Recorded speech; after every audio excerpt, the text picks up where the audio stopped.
galera, beleza?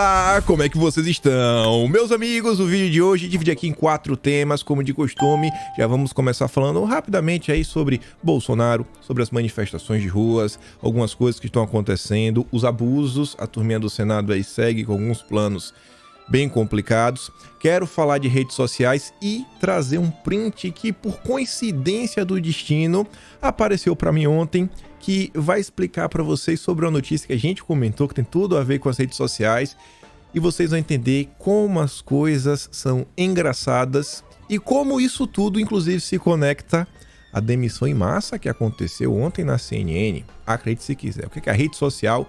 Demissão na CNN, o que tem a ver? E não é só audiência. Enfim, a gente vai falar sobre isso, mais algumas coisinhas. Depois vamos falar sobre o Foro de São Paulo. Ontem, a presidente de Honduras apareceu em vídeo, e vamos ouvir juntos, falando que quer vir aqui na posse. A gente não sabe nem se o Molusco vai subir a rampa, mas ela quer vir para pedir um dinheirinho, pedir uma ajuda. A turma da esquerda também quer convidar o Maduro para vir, só que ele não pode, porque Bolsonaro publicou aí um decreto no passado. A gente vai comentar um pouco sobre isso, relembrar algumas historinhas de pessoas que hoje são picanheiros, mas alguns anos atrás faziam críticas à turminha da esquerda. Depois vamos falar da carreta furacão e alguns dos planos mirabolantes que eles já estão planejando no que diz respeito à agricultura. Vale prestar atenção. A gente já falou muita coisa ontem, anteontem, que envolveu MST. Tem novidade. Mais coisas, porque agora o Dilma se encontrou com as centrais sindicais, coisas relacionadas à justiça e também a agenda SG estão com alguns amiguinhos bem interessantes. Depois falar bem rápido sobre o PEC do Rombo, só 2 notícias para falarmos da disputa pela presidência do Senado. Sei que tá ali a foto do Lira com a Câmara, é porque também tem algumas coisas na Câmara, inclusive com o PL, também a disputa pela vice-presidência da Câmara e comissões, mas Rogério Marinho já tem número de votos que estão estimando num determinado momento, quem pode apoiá-lo, quem não pode, de estratégia, enfim, tem muita coisa para a gente comentar. E se der tempo, algumas outras movimentações políticas que estão acontecendo em Brasília. E vamos começar só com uma foto aí que eu achei interessante, acho que todo mundo deve ter visto. Ontem o Jair postou mais uma foto lá no Twitter, ele sentado numa cadeira, com a caneta, assinando um papel, e todo mundo se perguntando, e aí, Jair? E aí? E aí, o que seria essa foto? Enfim, eu acho engraçado às vezes que todo mundo tenta inventar uma teoria do que pode ter por detrás dessa foto, etc. Às vezes eu acho que o jeito é só colocando uma foto, né? Pô, tô aqui, galera, tô vivo, ó, mandando um oi pra vocês. Eu sempre falo, gente, tem um pouco de responsabilidade, porque às vezes a turma quer pegar uma foto e criar toda uma teoria em cima dela. Enfim, não sei qual o objetivo, mas a turma faz isso. Eu sempre peço, vão na manha, pensem bem sobre tudo que vocês estão apoiando para não tirar a legitimidade das pessoas que estão se manifestando nas ruas. E sobre isso, uma notícia que comentamos anteontem, comentamos ontem de novo, a turma aí da Globo News chama de pacotão da democracia. A Veja fala que a PEC da defesa da democracia é basicamente a mesma coisa, é uma lei bem complicada, que possivelmente vai ser mais uma lei abusiva contra a turma da direita, onde qualquer tipo de crítica contra políticos pode ser enquadrada, porque é uma lei bem subjetiva e as pessoas serem punidas, e ainda meio que colocar em xeque a possibilidade das pessoas se manifestarem nas ruas. E aí a Veja diz que o Renan já conseguiu as assinaturas necessárias. Essa PEC aí, já conseguiu 31 assinaturas. Ao longo da matéria, eles colocam aqui, né, quem que assinou. Você vê que a maior parte dos deputados é do próprio MDB, do Renan Calheiros. Aí tem a Cátia Abreu, né? A única aqui do PP que eu vi. Mas tem lá do PSD, do Kassab, né? A turminha picanheira, Otto Alencar, Omar Aziz. Aí tem a turminha do PSDB, Tasso Gereissati, Mara Gabrilli, José Serra. O Álvaro Dias, acho que ele vai sair da política, né? Do Podemos. Aí tá com raiva do povo, aí resolveu assinar. Se vingar da população. Aí tá o resto, né? É Randolfo Rodrigues, é a turma do PT, é o pessoal do PROS, é a turma do PDT, tudo picanheiro. É uma lei feita pela esquerda com apoio da esquerda. E com certeza só vai ser utilizada a favor da esquerda. E aqui tem uma notícia sobre a Venezuela. A gente vai falar um pouco mais do Maduro no vídeo de hoje. Isso aqui é de 2017, 9 de novembro de 2017. Chavismo aprova a lei que criminaliza os protestos e dissidências, chamada Lei contra o Ódio, ameaça os partidos políticos de oposição, os meios de comunicação e regulamenta a opinião nas redes sociais. Essa lei, esse pacotão da democracia tem um cheirinho de bolivarianismo, mas para a imprensa, tá tudo bem, tudo bacana, vamos tentar calar, né, a turminha da direita. E aí veja só, o consórcio. Comentamos sobre essa catástrofe que aconteceu, não tem outra palavra, uma tragédia extremamente triste, sobre todos os aspectos. Não tem nada que comemorar aqui. Comentamos que um caminhoneiro passou por cima do acampamento, né, das tendas, etc, do pessoal, e acabou ferindo aí, atropelando também uma senhora. Graças a Deus, tá todo mundo vivo. Só que você vê que o consórcio escreve o seguinte: caminhão avança. Caminhão avança. Aí eu fui entrar na matéria. Eu falei, não, deve ser outra notícia. A Folha de São Paulo deve estar falando sobre o novo caminhão da Elon Musk. Elon Musk agora lançou um caminhão semi-autônomo, que ele quase dirige sozinho. Eu falei, caraca, bicho, o caminhão da Elon Musk já tá atropelando gente? Não é. É porque a Folha de São Paulo sabe como são as coisas. Quando o criminoso não é de direita, tem que esconder. De direita o cara não é. Quem ele apoia, eu não sei. A Folha de São Paulo poderia ajudar a elucidar. Mas uma coisa a gente sabe, um caminhão desgovernado dirigindo sozinho, isso não acontece. Precisa de alguém. E a Folha de São Paulo fez questão de falar caminhão. Esquece o caminhoneiro. Importante falar do caminhão. Olha o tratamento que a imprensa dá para as pessoas da direita. Batem palma para as leis mais esdrúxulas. A lei do Renan Calheiros, esse projeto de lei, essa PEC é esdrúxula. Trata a situação de uma forma completamente absurda. E olha só. Ontem o UOL convidou o Bivar para bater um papo sobre diversos aspectos. E o Bivar diz, com todas as letras, que o que os bolsonaristas fizeram aí contra o ministro da Suprema Corte brasileira, ele compara isso ao que aconteceu na Alemanha, lá atrás, desde 1940, final dos anos 30. Sabe o que aconteceu, né? Tá ali a palavra. E ele diz que tem que ser duro agora, para não ficar pior. O Sakamoto, petista de carteirinha, assim, ele não sei se ele é filiado ao PT, mas sempre foi um apoiador do PT, né? Sempre foi picanheiro, o Sakamoto. Ainda pergunta pro Bivar, e aí, Bivar, você acha aí que o silêncio de Bolsonaro está contribuindo para tudo isso, etc, tudo mais? Você fala, rapaz, se Bolsonaro fala, atrapalha, se Bolsonaro não fala, atrapalha também. Aí você não entende nada, mas o importante é isso. Aí se pergunta, onde é que está a democracia? Isso aqui é o pacto com a democracia? Eu te garanto, se você falasse a mesma coisa sobre o Bivar, você fizesse uma comparação, qualquer coisa com o Bivar com isso daqui, você ia ser enquadrado no pacotão da democracia, que para vários crimes prevê reclusão, ou seja, cadeia. Mas aqui é democracia. Aqui também, democracia. O Janones, super corajoso nas redes sociais, fala o seguinte, daqui exatos 30 dias, Lula estará subindo as rampas, os sigilos terão caído. Bolsonaro e Carlos Bolsonaro estarão a um passo da cadeia. E o Brasil já estará feliz de novo. Faz o L. Cadeia, prisão. E você fica se perguntando, qual crime?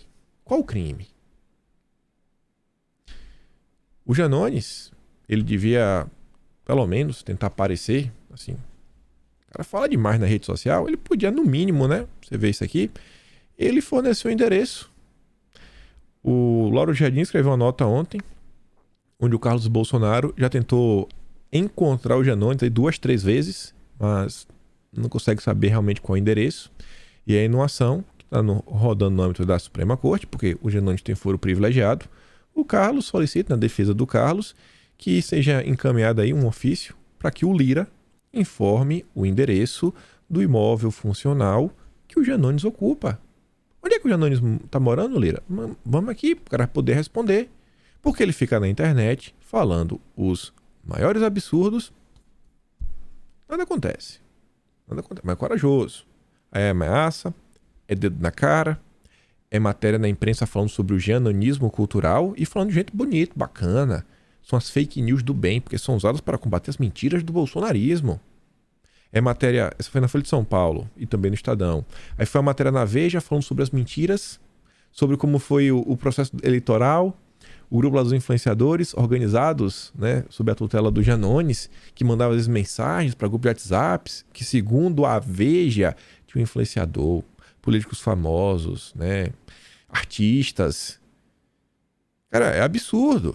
É um absurdo tudo que está acontecendo. Tudo absurdo. Mas quem é que está causando a ameaça à democracia? Democracia, né? Democracia. A graça da democracia brasileira. É a turma da direita. Democracia. Democracia. A democracia, ela todo dia a gente já fala, né? Ela acorda de manhã, nossa, eu sou a democracia. O que é que eu vou fazer hoje? O que é que eu vou fazer? É tipo Pink Cérebro. Vou conquistar o mundo? Não. Vou me colocar em risco. A democracia brasileira sempre está em risco. Meu Deus do céu. E muito por conta das redes sociais, que sempre colocam a democracia em risco. Aí o Estadão, que a gente comentou bastante aí nos últimos dias, no que diz respeito aí à regulamentação da imprensa, e eu trouxe de novo, rapidinho, só para mostrar o nome de uma matéria que estava no vídeo de ontem, mas antes, essa matéria saiu hoje, 1 da manhã. Como é que tá o tweet, né? O Pedro Doria fala o seguinte: vamos copiar as leis digitais da Europa, que é a ideia dos picanheiros, da carreta furacão. Aí o Renato falou um negócio que para mim faz muito sentido, que a gente já comentou bastante sobre essa questão da União Europeia. Vamos demitir todos os deputados e vamos contratar tradutores para copiarem as leis da Europa. É cada uma, bicho.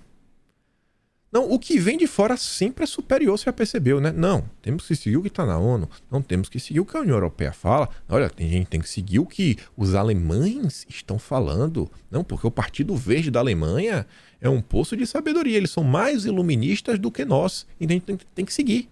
Temos que seguir o que eles estão falando. Eles sabem, nós não. Estadão, tá aí. Interessadíssimo que esse tema avance. Olha só, sobre governos e regulamentação da mídia e questões relacionadas a, como eu posso falar, né? Redes sociais. O Kim Dotcom, que era o cara lá do Mega Upload no passado, figura polêmica aí no meio da Big Tech, né, como um todo. Ele colocou aqui um ofício, onde você pode depois dar uma lida. E fala o seguinte: a última hora. O governo da Nova Zelândia tem acesso secreto para censurar conteúdo nas redes sociais. Qual a possibilidade de a gente poder ter algo similar no Brasil? Lembra que o Elon Musk ontem, a gente colocou em vídeo, ele falou que o Twitter, do jeito que estava, interferiu lá nas eleições americanas? Ele falou isso, né, publicamente. E ele falou que nos próximos dias deve estar revelando, inclusive, os documentos internos que dizem respeito, né, como foi a atuação do Twitter aí nos últimos anos e o que o Twitter fez no âmbito para promover censura. Mas tudo bem. Voltando aqui para o Estadão, essa foi a matéria de ontem. Como Bolsonaro se comunica com os manifestantes nas portas dos quartéis. E tentavam gerar uma teoria, né? É tipo a foto de ontem, né? Ele coloca esse negócio assim, as pessoas vão criando teorias e tudo mais, e faz isso, faz aquilo outro, e aí vai alimentando os extremistas, segundo a turma do Estadão. Aí eu falava, pessoal, olha que interessante, a turma do Estadão foi atrás da Michelle Prado. Eu falei, pô, era uma figura conhecida, que tinha... Nossa, desapareceu da internet, mas eu nunca mais vi nada dessa menina, desde 2019. Eu falei, é amiga do Luciano Ayan. Falava da Madeleine Lacks, a gente mostrou a matéria antes. Eu falei, que interessante, né? Olha a especialista que eles foram atrás. A amiga do Luciano Ayan. Aí, terminei o vídeo de ontem.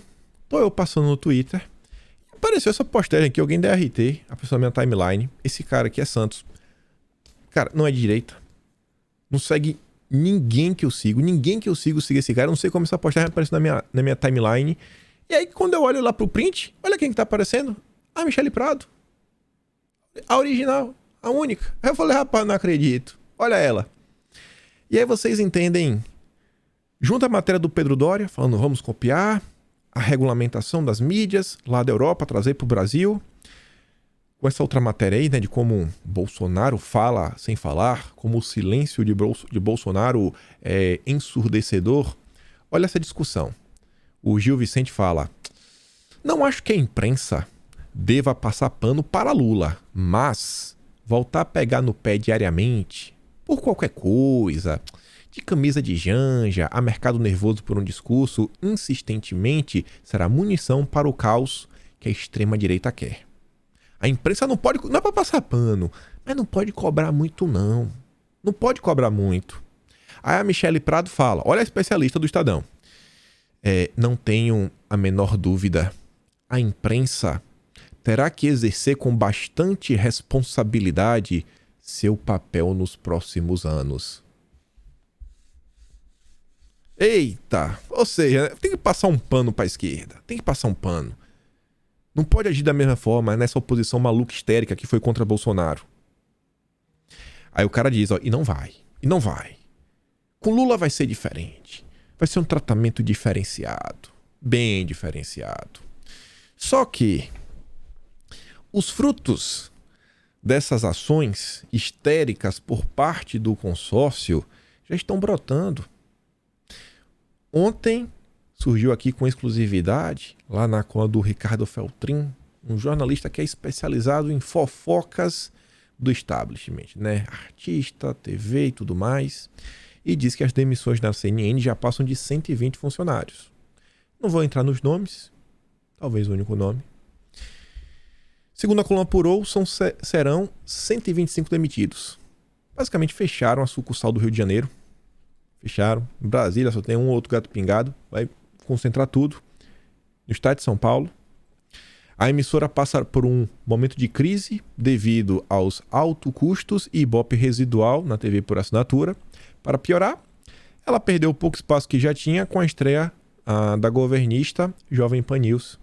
Na tarde de hoje, a direção da emissora emitiu um comunicado justificando os cortes de custos das emissões e o fechamento de sua sucursal no Rio como uma adequação ao momento político e econômico do país. Esquece a parte do momento econômico. O que a CNN está fazendo é o seguinte: todos os veículos de imprensa neste momento, com exceção da Folha de São Paulo, eu não vi nenhuma grande mudança. A Globo também não vai mudar porque a Globo é a Globo de sempre. Mas com a questão da Folha e da Globo, todo mundo está mudando. A Folha, acho que não sei se não vi nenhuma grande mudança, mas ela já colocou os chefes das sucursais de férias. Você entra lá no painel, não tá o oficial, tá lá o certo, bababá. Eu que acompanho todo dia falei, eu tô sentindo falta de algumas pessoas. Já estão dando férias, sabe que janeiro, independente do que rolar, vai ser um mês pegado. E agora vai ser uma briga por audiência. A turma da CNN, no final do dia, percebeu que não tem audiência, não tem público. Olha como a CNN já chama agora a PEC do rombo de PEC do estouro. Como a própria UOL soltou uma nota semana passada, a gente comentou em vídeo falando que a CNN já tomou um lado. Perdeu espaço para a governista Jovem Pan. A CNN agora está sob... Quem está presidindo é o João Camargo, do Grupo Esfera. O mesmo grupo é que produziu vários fóruns de debate polêmicos na última semana, nos últimos meses. Você deve saber que é esse Grupo Esfera. Então essa turma está fazendo, sabe o quê? É uma adequação, mas não é de direita. A CNN vai se tornar a chefe, ou pelo menos vai tentar buscar o protagonismo da pauta woke. Vai ser oposição, né? Não, prezamos aqui pela responsabilidade fiscal, isso, aquilo outro, mas o woke. Toda a agenda SG vão continuar avançando e tudo mais, mas eu vou tentar moderar um pouco o discurso. Não duvide que a CNN pare de chamar no futuro bem próximo, né, bolsonarista de golpistas, de antidemocratas. Não vão. Tanto que, ó, CNN demite Boris Casoy. Esquece o Boris. Suspende quadro de opinião. Esquece a opinião. Vamos começar a focar em notícia. Vamos começar a focar em notícia, até porque a direita ali, a gente não precisa criticar muito. Vamos criticar a esquerda, tentar conseguir público. Mas não vão conseguir. Não vão. Estão fadadas ao fracasso.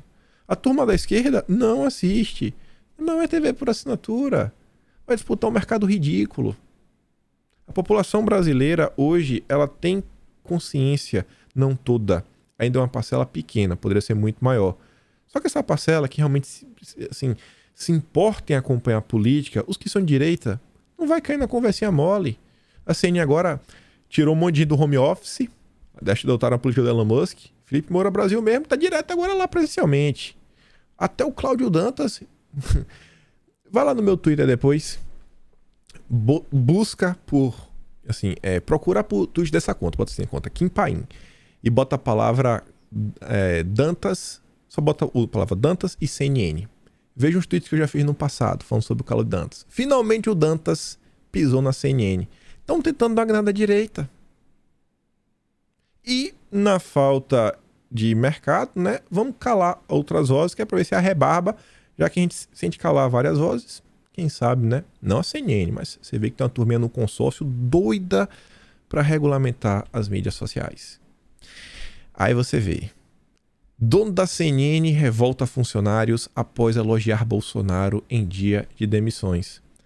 Sabe qual foi o elogio, pessoal? Foi isso daqui. Esse foi o elogio.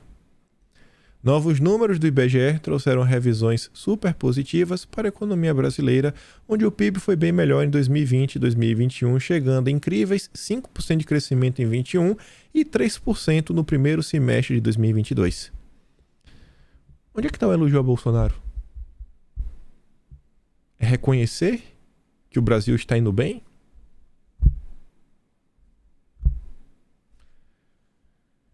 Dizem que o que engorda o gado é o olho do dono. O Rubens Menin, né?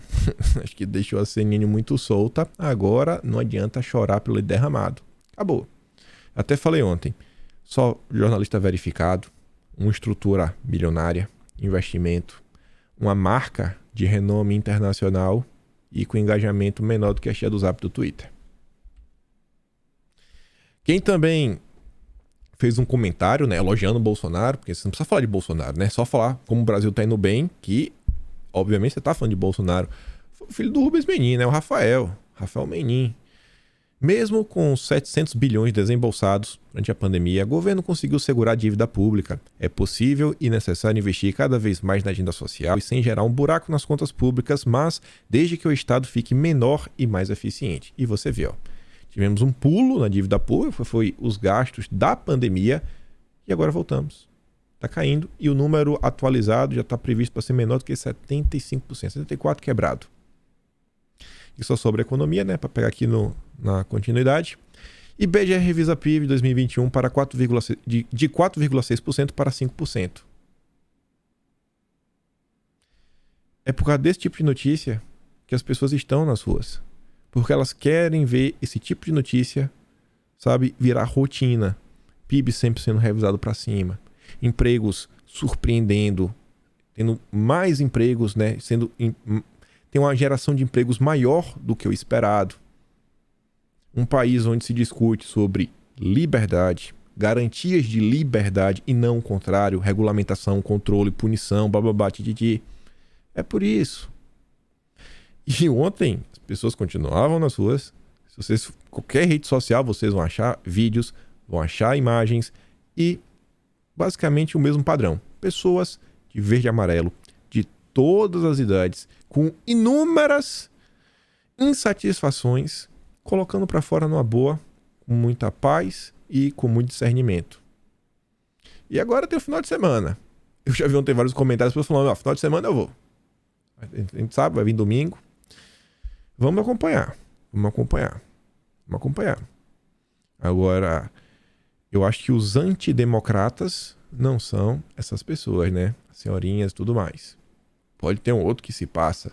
Agora, quando você vê o que está sendo proposto no Brasil, leis que se assemelham a projetos oriundos da Venezuela, acho que os antidemocratas não são os cidadãos comuns. Está muito longe disso. E vamos falar da turminha da esquerda. Olha que notícia engraçada. Mesmo com falhas na prestação de contas, mesmo com falha, o Dilma deve ter as contas aprovadas. Segue o jogo. E aí, um cenário que eu tenho certeza que ninguém consegue nem conceber, é desesperador. É desesperador o cenário, ver o Dilma subindo a rampa, mas já tem gente planejando. Não a direita, tomando a esquerda. Chega a dar um nervoso. Nossa, quando dá nervoso, minha cara começa a coçar. Na posse de Lula, Honduras pedirá financiamento para barragens. Estão as barragens, né, as represas que eles querem construir e terminar. Que é um dinheirinho. Lula, manda um dinheiro aí. Manda um dinheiro aí, irmão. A presidente de Honduras, Xiomara Castro, 63 anos, afirmou na segunda-feira que virá ao Brasil em 1º de janeiro para a posse do Dilma. De acordo com ela, o objetivo será retomar as negociações com o BNDES para o financiamento das obras de 2 represas. Estarei viajando para o Brasil para próximo do Molusco e assim retomar e resgatar o financiamento para as represas de Los Llanitos e Jicatuyo, afirmou a presidente. De acordo com Castro, o ex-presidente Manuel Zelaya já havia planejado a cooperação entre Honduras e Brasil durante seu mandato. O BNDES recebeu naquela época um pedido de empréstimo de nada mais nada menos 270 milhões de dólares para obras. Construir obra no Brasil? Não, vamos construir obra em Honduras. Espero que a turma da esquerda, né, não compactue com isso, mas a gente sabe como eles são. Tem um vídeo. Mesmo em espanhol dá para entender e eu vou mandar no Telegram, link tá aqui embaixo, o vídeo legendado. Você mandar pro seu amigo picanheiro. Fala, e aí, picanheiro? E aí? E aí, irmão?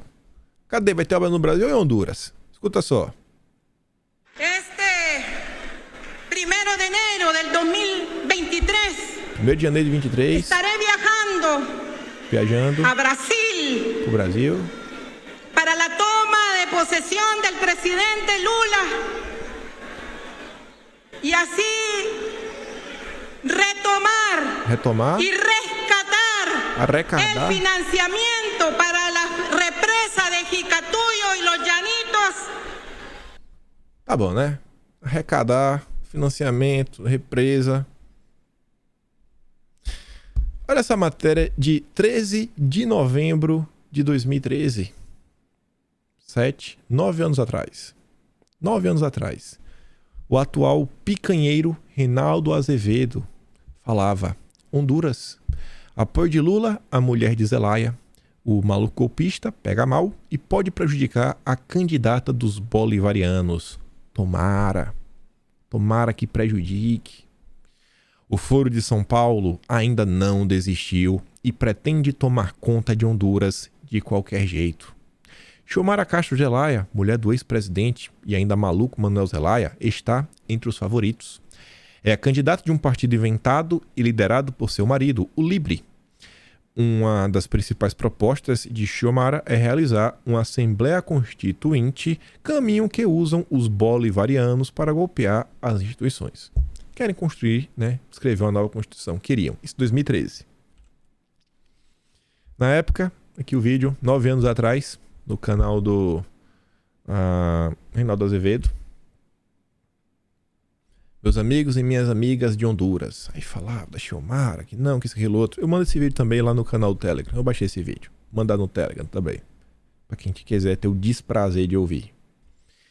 E aí olha que interessante. Ela perdeu na época as eleições. Graças a Deus. E o Reinaldo Azevedo falava, ó, Lula pediu votos para a candidata bolivariana em Honduras e a população do país lhe deu uma banana. Hernández, do Partido Nacional, deve vencer. Não será desta vez que o Foro de São Paulo tomará o pequeno país. Reinaldo Azevedo sabia o que era o Foro de São Paulo, sabia o que estava acontecendo e agora é picanheiro. Agora virou picanheiro. O interessante, só para confirmar que realmente estamos falando do Foro de São Paulo, quando você vai no site oficial do Foro de São Paulo, vai na aba lá partidos. Qual o partido do Foro de São Paulo e Honduras? É o Partido Libre, o partido da Xiomara, que quer vir pedir um dinheirinho. Tá preparado para começar a bancar obras ao redor do mundo? Começa a trabalhar, viu? Brincadeira, pai, não desejo isso pra ninguém. Eu não consigo nem conceber o Dilma subir naquela rampa. Aí, olha.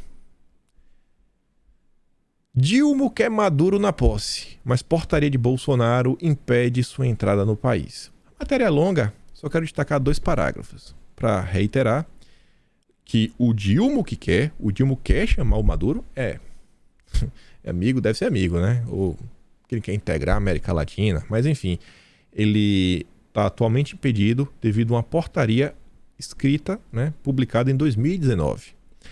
A famosa lista de 2019 já foi driblada por dirigentes chavistas recentemente. Essa lista existe. Ela proíbe pessoas de entrar, mas ela já foi driblada. Sabe quando ela foi driblada? Em maio passado, Maria Iris Varela Rangel, vice-presidente da Assembleia Nacional e ex-ministra de Assuntos Penitenciários, acusada no âmbito da OEA de crimes de corrupção e violação dos direitos humanos, com direito a um relatório do Alto Comissariado da ONU para Direitos Humanos, que é da turma da Bachelet. Nem um relatório da Bachelet, da turma da Bachelet, apoia essa mulher. E ela veio no Brasil. Não só entrou no Brasil, como foi recebida por altas autoridades do Congresso Nacional, além de ter mantido encontros com integrantes de partidos políticos como o PT e o PSOL. Depois, a turminha do consórcio não entende por que as pessoas estão tão insatisfeitas com tudo o que está acontecendo e por isso estão se manifestando nas ruas. Aí o Maduro é muito cara de pau e falou o seguinte: ele condiciona eleições livres ao fim das sanções. Só vai ter eleição livre se acabar as sanções contra a Venezuela. O cara tá assumindo para todo mundo que as eleições não são livres. O cara está assumindo perante todos que as eleições não são livres. E é o cara que vai vir pro Brasil. Quer vir pro Brasil? Querem trazê-lo? Nicolás Maduro condicionou a realização de eleições livres em 2024 ao fim das sanções internacionais.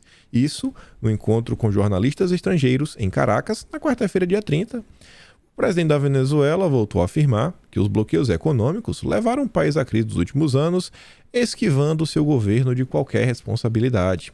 Se eles querem eleições livres, queremos eleições livres de sanções. Aí está o dilema: que retirem todas as sanções para realizarmos eleições livres, novas, no tempo determinado pelo Conselho Nacional Eleitoral e pela Constituição. Em 2018, Maduro foi reeleito após eleições com problemas, abstenção de 54% e falta de reconhecimento da comunidade internacional. E acredite se quiser, essa semana, acho que foi terça-feira, eu tava vendo um tweet de uma turma mais à direita, né, super conservadora, falando que o certo são os conservadores deixarem de participar desse jogo. Porque quando a gente participa, a gente valida. Pessoal, se abster não ajuda em nada. Por exemplo, a Venezuela. Não muda nada. Pode ter um voto. O único voto vai definir o futuro do país. Eu não acho que você combate os problemas se abstendo. Você tem que se entregar ainda mais. Não se entregar ainda mais, que eu, sinceramente, eu olho assim para algumas coisas. Eu olho assim, o que está acontecendo agora nesse país, eu falo assim, cara, o que mais a população pode fazer é... Tem horas que assim, que é bonito de ver, que você fala assim, cara, essas pessoas realmente estão preocupadas com o Brasil. Não é com o Brasil, com o país. Você fala, cara, essas pessoas amam o Brasil. Amam o Brasil. Lindo, é uma coisa assim linda. E você fala, bicho, o que mais pode ser solicitado do povo? Acho que precisa são mais pessoas participando desse processo. Mais pessoas, porque as pessoas que hoje já estão aí, que acompanham, tentam se informar. Eu converso com minha mãe, às vezes falo, mãe, eu realmente assim, eu não consigo entender, tá? Às vezes assim, a audiência que vocês me dão, não me acho nenhum gênio nem nada, mas mais do que tu fala, cara, faço vídeo muitas vezes de 1 hora por dia, tento trazer um compilado de informação, falo, não, beleza, o cara me assiste porque sabe, não, é 1 hora, mas também vou ver sobre vários assuntos, várias coisas, tá um resumo bom ali de algumas coisas, tem assuntos que não são, eu tento trazer também alguns assuntos que não são discutidos nas redes sociais, ou aprofundar um pouco mais as discussões, mas, bicho, tem gente que eu sei que me assiste todos os dias, 1 hora, todos os dias, assim, passa 365 horas por ano comigo, é um carinho que eu realmente assim falo, cara, eu não sei nem como recompensar pra vocês. Falava, amanhã eu tenho que trabalhar de novo, né? Tanto que estamos aí. Quando foi o último dia que a gente parou, a gente não para. Vocês se esforçam, tento pelo menos não parar, porque é o mínimo do mínimo do mínimo do mínimo do mínimo que eu acho que eu posso fazer. É estar aqui todo dia, então beleza. Então vocês estão aqui todo dia, eu também tô. E vamos tentar discutir, fomentar ideias, trazer mais pessoas para o nosso lado, tentar trazer realmente pessoas, abrir os olhos, falar, bicho, olha o que está acontecendo nesse país. Olha o que está acontecendo com o Brasil, olha o que está acontecendo com o mundo. Acorda, acorda. Acorda. Acorde. Vamos acordar. Pelo bem de todos, vamos acordar. A população brasileira está de parabéns. Por tudo que está rolando. Eu não consigo ver de outra forma. E aí, falando da carreta furacão, ainda falando sobre a carreta furacão, parece que não vem nada de bom do lado de lá. Realmente não vem. Ministro da Justiça do Dilma, que já bateram o martelo basicamente ao Flávio Dino, se ele subir a rampa, mira a menina dos olhos de Bolsonaro. Ele não faz nem questão de esconder. Sabe o que é? Sabe o que é a menina dos olhos de Bolsonaro? E eu até concordo com o Matheus Leitão. Foi uma situação que Bolsonaro, cara, o que estava diante dele, nas prerrogativas do presidente da República, que era só ele pegar, eu não tô com caneta nenhuma aqui, era só pegar a caneta dele e assinar, falar aqui, ó, eu vou fazer, eu não dependo do Congresso, não depende de nada, dá pra fazer, eu vou fazer. Porque é uma pauta que ele luta desde os idos que está lá, devia ser vereador, o Bolsonaro foi vereador um momento, né? Ele já devia lutar, antes até de ser deputado, que é a questão do cidadão ter o direito de se defender. É uma das prioridades da turma da esquerda é acabar com isso. Flávio Dino sinalizou, em nova entrevista à Globo News, que o novo governo fará um revogaço dos decretos bolsonaristas pró-ferramentas. Hoje, há mais civis que podem se defender do que todas as polícias militares do país, mas há um outro problema, que as ferramentas podem estar em mãos erradas, ninguém tem o direito adquirido de andar por aí, né? Sabe? Protegido. O Estado autoriza ou não. É o Estado, né? Você não tem direito. A visão que será proposta ao presidente da República é uma adaptação gradual através do encurtamento dos prazos de registro. Ó, acabou o teu registro, aí tu tem que voltar. Pra eu te dar um novo registro. Aí quando tu volta... Então, eu acho que tu não precisa desse novo registro. Eu acho que tu não precisa. Fique sem. Pô, mas... Fique sem, bicho. Confie no Estado. Quando o cara invadir tua casa, faz assim, ó. Pede, por favor, calma. Você pega, liga o som, bota Imagine, do John Lennon, e fala, seu ladrão, por favor, vou ligar pra polícia, espera a polícia chegar, não me roube até a polícia chegar. Não faço nenhuma maldade com minha mulher, com minha filha, com meus filhos, não faço nenhuma maldade. Espera um pouquinho, vamos aqui ouvir Imagine juntos. Tem uma pomba branca que tá lá no fundo, ela sabe até cantar, canta melhor que um sabiá. A visão que será proposta ao presidente da República é uma adaptação. É preciso criar restrições aos clubes, fiscalizar a avenida que se abriu, que são os CACs, ir para cima dos clubes dos CACs, né? Óbvio. Vamos sugerir que a atividade não seja encerrada, mas que sejam fechados os clubes de fachada, os sócios fictícios. O raciocínio dele encontra o do Dilma, que é a favor de mais livros.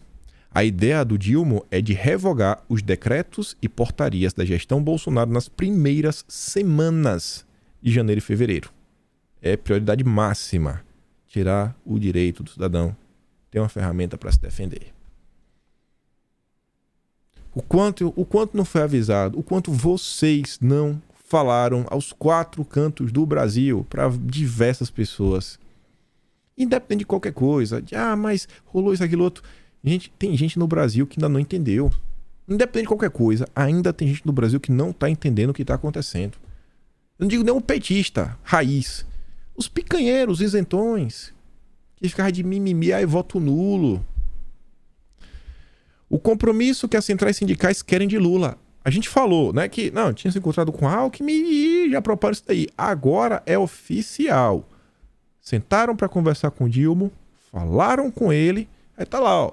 Há uma prioridade crucial, segundo participantes do encontro ouvidos pela coluna. Ou seja, a Clarissa Oliveira falou com uma pessoa que estava lá e falou com o Dilma. É prioridade para eles. É o quê? Tirar do Dilma um compromisso com financiamento dos sindicatos. Quer alguma coisa para voltar a ter dinheiro. Para tornar a proposta mais palatável, as centrais dizem não se tratar de uma volta do imposto sindical obrigatório, né? Não é não. A ideia é apresentar uma proposta de contribuição anual para financiar os sindicatos a ser aprovada em convenção. Os valores seriam definidos nas assembleias e poderiam valer de uma categoria para outra. Ou seja, não é obrigatório, mas quem vai decidir é a assembleia? Quem é que manda na assembleia? Eles. Faça-me o favor. Faça-me o favor. Quantas vezes vocês também não avisaram? Tenho certeza que vocês devem ter algum amigo que vocês falam 1001 vezes, ele ficava dando risada. Fala, Bolsonaro e Lula é tudo igual. Olha pra isso. Aí você vê. Transição sugere mudança de nome de Ministério do Desenvolvimento Agrário para Agricultura Familiar e Alimento Saudável. Se tem uma coisa que a esquerda não brinca, é com o significado das palavras. Na verdade, não é com o significado, é na escolha de palavras-chave. Porque quando eles escolhem palavras-chave, eles estão trabalhando exatamente com o significado dessas palavras. A gente já falou sobre isso no passado. O que é sustentável e o que não é? Quem que define o que é sustentabilidade? Quem que define o que é saudável e o que não é? Quem que define isso? Saudável é o quê? O que é saudável? É um hambúrguer frito, mas com um alface orgânico? E a carne, né? Grass-fed, como é grass-fed? Grass-fed é boi que come grama, né? Não come ração em português. Como é? Isso que eu chamo de saudável? O que é alimento saudável? Não, tem uma dieta dos bodybuilder, 2 gramas de proteína por quilo corpóreo, batendo ali as macros do dia, 0,6, 1 grama de gordura por quilo corpóreo, completa o resto ali, faz a matemáticazinha em termos da taxa basal, metabólica basal para calcular o carboidrato, não, fazer aqui um cut, um bulk, para ter o shape. O que é saudável?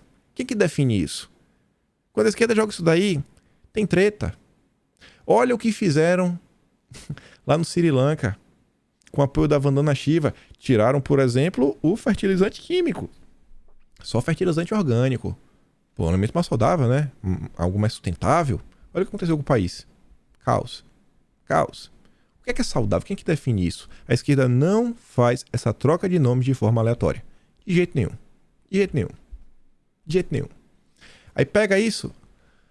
Vê isso daqui também. A equipe do Dilma fala em embargar fazendas que estão desmatando. Embargar as fazendas e as unidades que estão desmatando, detectado por satélite mesmo sem ir lá. Mink apenas disse que o embargo precisa do apoio das instituições financeiras. É obrigação dos bancos cortar imediatamente o crédito de todas essas áreas e explorações embargadas. Pô, eu acho que tem que discutir, né, como é que vai ser realmente a punição. Porém, não detalhou como a punição seria efetivamente feita. Meio complicado, né? Você vai cortar o cara do sistema financeiro. Calma, filho. Como é que vai ser isso daqui? Mas você vê que, olha a preocupação da galera. É punir, controlar, regulamentar. Punir, regulamentar, controlar. Punição. E no fim, cadeia. Aí pega tudo isso. Aí você vê. Marina, com Dilma, foto, né? Linda, sensacional. Direção da Fiesp sinaliza apoio à criação no governo Dilma de Autoridade Nacional para Gerir Meio Ambiente. Essa autoridade é a autoridade do clima. Aquela autarquia do clima, basicamente. Esse encontro, que foi na turma da Fiesp, foi organizado pelo SEBRI. Entra no site do SEBRI, vai na parte do diretores, gestores, né? No tipo quem somos nós, você acha?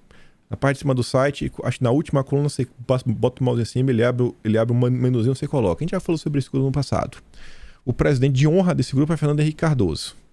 Diversos picanheiros que vocês conhecem estão aí. Germínio Fraga, Malan, Iluna Zabó, Hussein Calô, Paulo Artung, todo mundo tá aí. Todo mundo tá aí. Que é a turma da esquerda woke, que apoia a pauta SG, e a turma da Fiesp, inclusive, tinha feito aquele documento para as indústrias de São Paulo, falando que apoia a revolução da indústria 4.0, que tem total ligação com o Fórum Econômico lá fora, e a agenda ESG. Olha o que a turma está planejando. Olha a direção que eles estão tentando colocar o Brasil. Enquanto o Brasil, essa turma quer levar para esse lado a todo custo, um movimento interessante vindo lá de fora. A Flórida tirou 2 bilhões da BlackRock no maior desinvestimento anti-ESG já feito até então. O que é que rolou? Vou trazer a matéria aqui da Reuters. O diretor financeiro, o CFO da Flórida, disse nesta quinta-feira que seu departamento vai sacar 2 bilhões de seus ativos administrados pela BlackRock. No entanto, ele ressalta que ele fala o seguinte, o maior desinvestimento desse tipo por um estado que se opõe à política ambiental, social e corporativa da gestora de ativos, que são as políticas de governança ESG. No entanto, ressalta como uma reação contra o investimento ESG está ganhando força entre os líderes republicanos na Flórida e em outros lugares, que criticam as empresas por se concentrarem em questões como mudança climática ou diversidade da força de trabalho. Os republicanos devem assumir o controle da Câmara dos Representantes, da Câmara dos Deputados, basicamente nos Estados Unidos, em janeiro. Isso permitirá que eles realizem audiências sobre ESG, começar a debater o tema, executivos de empresas, sobre suas políticas, além de pressionar os reguladores a examiná-los. Pegar as agências reguladoras, não, isso aqui, aquilo outro, está nos conforme? Está no lugar certo? Espera aí, essas políticas estão quebrando o mundo. A divisão do Tesouro da Flórida está se desfazendo da BlackRock, porque eles declaram abertamente que tem outros objetivos além de produzir retornos. Como é que um Estado está dando dinheiro para uma empresa privada avançar com uma agenda ideológica? Isso não faz nenhum sentido. Questionado sobre a mudança, em um comunicado, estamos perturbados com a tendência emergente de iniciativas políticas como esta que sacrificam o acesso a investimento de alta qualidade. É o que eu digo, a esquerda sempre escolhe palavras assim muito bonitinhas. Não, olha só, tem o bom investimento. Aqui não é questão de ser um bom investimento, trazer retorno, é um investimento de alta qualidade, é um investimento que tem qualidade. Hoje, na hora de investir, você tem que investir com qualidade. Você tem que pensar no planeta, você tem que pensar nas pessoas, você tem que pensar no social. E assim compromete os retornos, o que acabaria prejudicando os cidadãos da Flórida. Os fiduciários devem sempre valorizar o desempenho em detrimento da política. No início desta semana, os procuradores gerais republicanos de vários estados pediram a um regulador federal que limitasse as atividades da Vanguard por questões ESG, que é outra aí, como a BlackRock, a Vanguard, a State Grid e a Vanguard. A BlackRock, Vanguard e State Grid, as 3 maiores. E pediram para a United Parcel Service e a FedEx que esclareçam suas políticas sobre rastreamento de ferramentas, nas remessas aí e tudo mais. Então, tem um movimento que está vindo lá de fora. Lá fora está crescendo, a turma está acordando. Os políticos lá fora falam, isso aqui está atrapalhando. Porque esse tipo de política, o que tem por detrás de tudo isso? Não é só na Flórida, o Texas está seguindo um caminho similar. O Greg Abbott é governador do Texas e ele diz, o Texas foi o primeiro estado a proibir a BlackRock de fazer negócios conosco, com o estado. Assinei uma lei em 2021 para proibir empresas financeiras que tenham políticas ESG que discriminem o setor de petróleo e gás. Essa agenda ESG, você começa a deslocar todo o dinheiro para alguns setores. São empresas com caixa gigantesco que dificilmente vão quebrar. Logo, todo mundo corre para botar dinheiro nessas empresas. Aí as empresas de outros setores, como combustíveis fósseis, ninguém quer colocar dinheiro. Tem um desinteresse, um desestímulo você tentar ajudar esse tipo de mercado. Logo, o que acontece? Falta de investimento. O que é que a falta de investimento na questão do combustível fóssil está levando? Olha o preço do petróleo internacionalmente. Olha o preço da gasolina. Olha o preço que a gasolina no Brasil estaria hoje se não fosse Bolsonaro, que fez o possível e o impossível para reduzir o teto do ICMS. Só imagina isso. Imagina se a gente tivesse na eleição gasolina R$9, 8 quebrado. Então assim, no Brasil, algo similar também tem que começar já a ser analisado.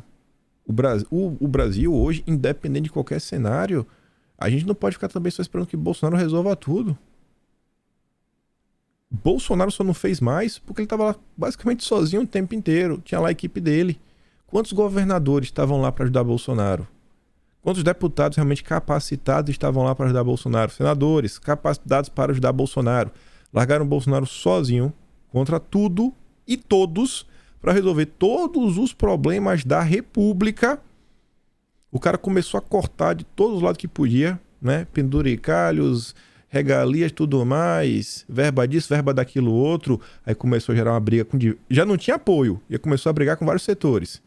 Mas se Bolsonaro fosse bonzinho com a imprensa? Eita, aí eu queria ver o consórcio falar de orçamento secreto. Ia ser emenda do relator desde o primeiro dia. Mas não, comprou briga e tava sozinho. Sozinho, apoiou sozinho há 4 anos. Então tem que ser cobrado, os políticos da direita tem que ser cobrado em diversas pautas. Ele não pode ficar de braços cruzados. E pra gente falar deles, aqui ó, graças a Deus tá se movimentando. Carlos Viana, é do PL, parabéns senador, se por acaso você ouvir esse vídeo.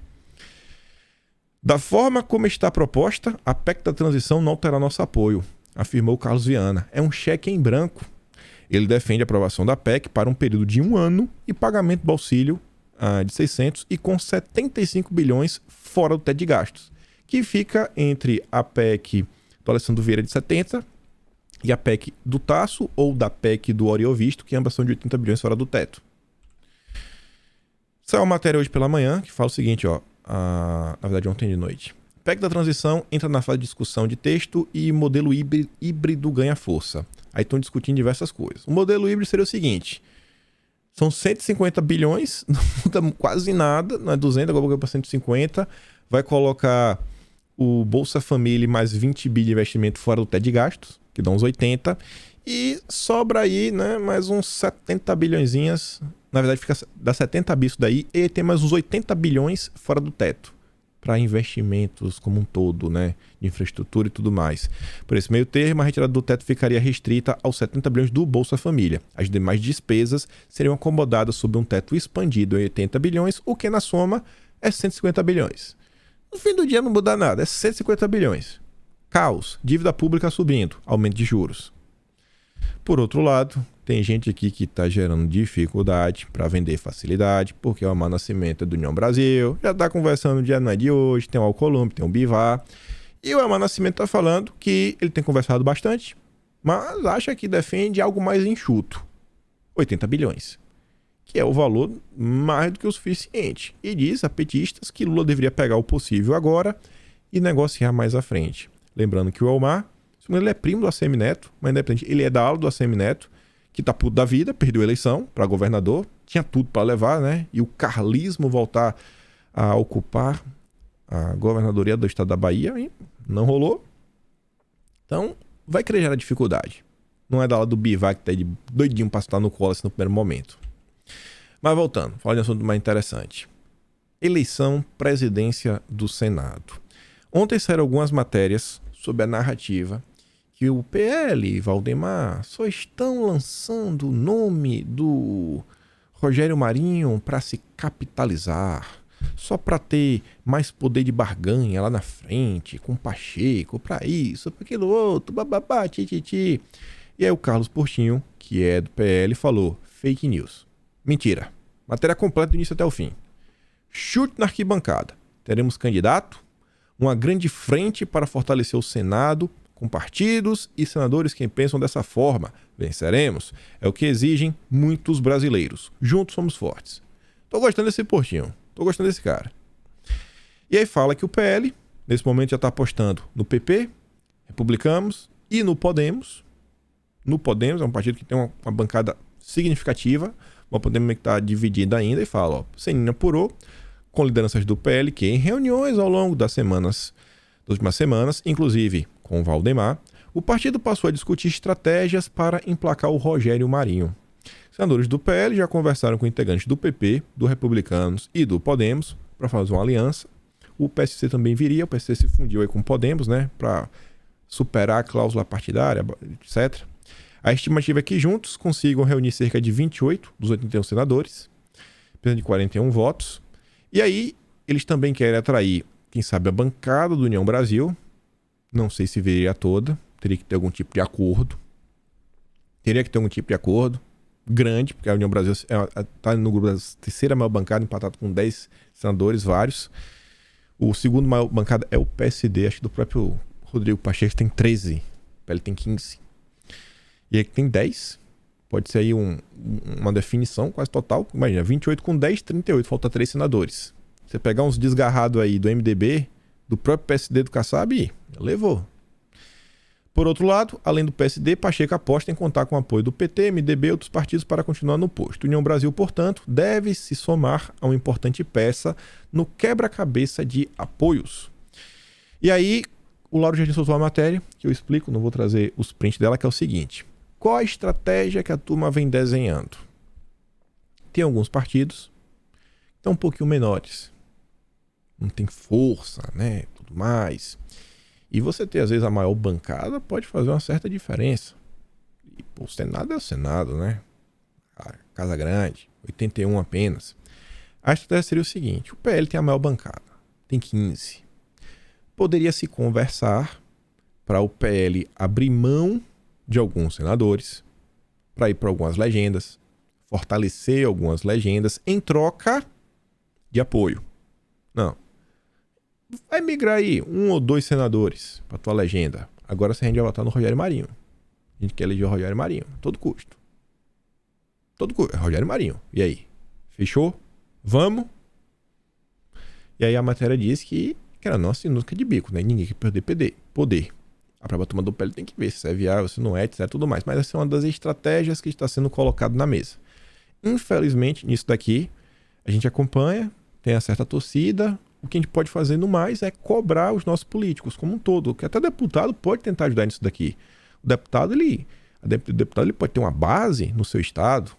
Senador quer base. Senador é 8 anos. O cara chega lá, o cara tá pensando na eleição para prefeito e vereador.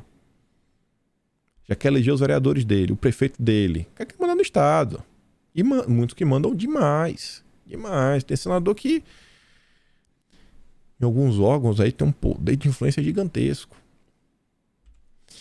Aí fala o seguinte, que o PL já está apostando também em, sei lá, nas ovelhas desgarradas de alguns partidos. A gente comentou no vídeo ontem algo nessa linha que disse o seguinte, ó, hoje, na contagem de votos deles, o Rogério Mariano teria 28 votos, o Rodrigo Pacheco teria 29 votos, isso meio que garantido. Tem que chegar em 41. Falta 12 para o Pacheco, 13 para o Rogério Marinho. A aposta de aliados do futuro senador Potiguar é que alguns senadores do União Brasil, do MDB e até mesmo do próprio PSD do Pacheco podem apoiar o Rogério Marinho na disputa. Essas dissidências equilibrariam as forças com o atual presidente da casa. Eu tenho certeza que vocês querem ver um presidente da casa de direita. Todo mundo quer o circo pegar fogo, né? Enfim. Saiu uma matéria aqui no Globo, que essa aqui eu achei meio estranha. O que eu vou trazer só pra vocês é curiosa, no mínimo curiosa. Que é o seguinte. Vocês estão vendo que o PT já resolveu apoiar o Lira, já não tá contra mais o orçamento secreto, então tá apoiando. E estão tentando construir o maior bloco da Câmara, para a disputa da presidência da Câmara. Quem tem o maior bloco normalmente escolhe a primeira comissão, no caso a CCJ. E aí, segundo a turma do Globo, só achei uma história muito interessante, por isso que eu trouxe, e disse que o PL meio que fez um aceno para a turma do PT, para meio que revezar a CCJ, tentar equilibrar esse problema. Aí fala que a legenda trabalharia para esvaziar as articulações da sigla adversária e com isso dificultar a governabilidade do futuro chefe do executivo. A bancada do PL só aceitaria conversar com a garantia de ocupar a vice-presidência da Câmara e também a CCJ por 2 anos. O bloco do PT, o plano do PT é regimentar partidos de centro e esquerda para formar um bloco majoritário, e aí tira o PL. Em troca do movimento, e aí para o Lira, né, em troca do movimento, os integrantes do PT querem o compromisso do Lira para que ele não atrapalhe as articulações do partido com vistas a formar o maior bloco da casa. Eles querem que o Lira feche os olhos e não atrapalhe o PT tentando cooptar os outros partidos. O PL, porém, entende que o Lira fazer uma vista grossa seria um descumprimento do acordo que eles possuem com o Lira, que estava até lá no jantar do PL.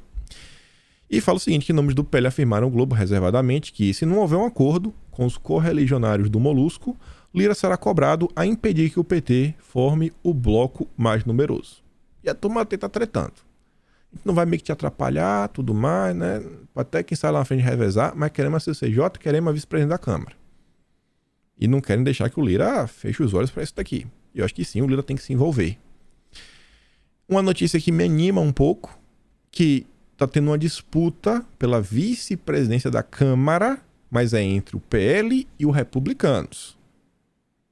Se o Lira tá tentando resolver o impasse entre ambos, é porque vai cair ali. Então, menos mal, não vai cair na mão de ninguém da esquerda. É o que a gente acha. Se a briga já tá ali, então tá bom. A briga tá dentro de casa. Espero que continue desse jeito. Tinha mais algumas notícias, mas a gente comenta depois. Aqui tá os links do vídeo de hoje.